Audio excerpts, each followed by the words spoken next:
May bagong napagkasunduan ng Pilipinas at China kaugnay ng West Philippine Sea. Sabi ng China, papayagan ang mga resupply mission kung aabisuhan sila at kung sasalang sa on-site verification.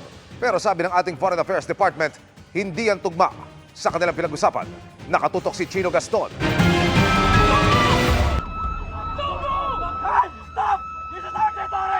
Para hindi na maulit ang nangyaring paluan, harangan at banggaan ng mga Pilipino at Chino noong June 17 sa Ayungin Shoal, may bagong napagkasunduan daw ang Pilipinas at China sa bilateral consultation mechanism noong July 2. Wala pang opisyal na pahayag kung ano ang laman ng kasunduan, bukod sa kagustuhang i-de-escalate o pahupain ng tensyon sa West Philippine Sea.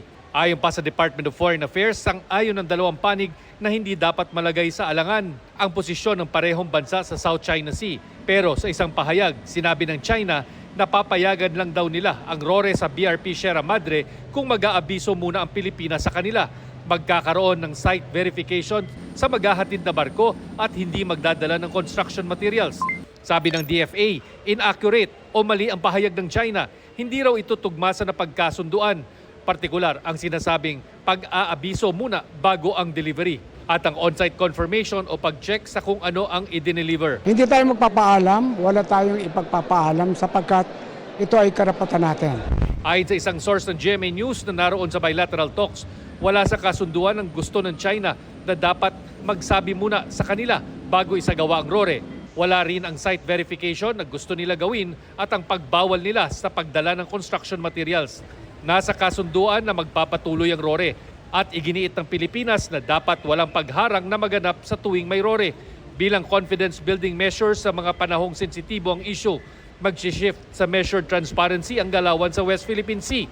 Wala raw munang isasamang media sa mga RORE missions pero maglalabas pa rin ang National Task Force on the West Philippine Sea ng mga video at litrato ng RORE.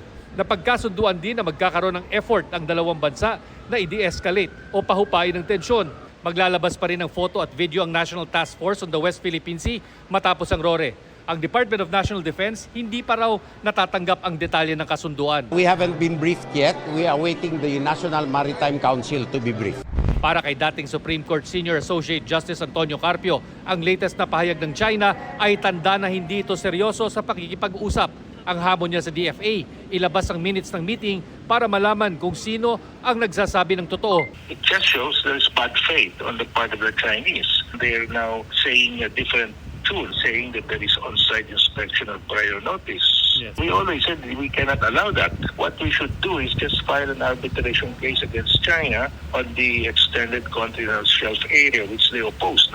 Ayon pa kay Carpio, hindi na kailangan ng anumang kasunduan sa China dahil ang Pilipinas lang ang may karapatan na pangasiwaan, magpatrolya at magtayo ng anuman istruktura sa loob ng sariling exclusive economic zone.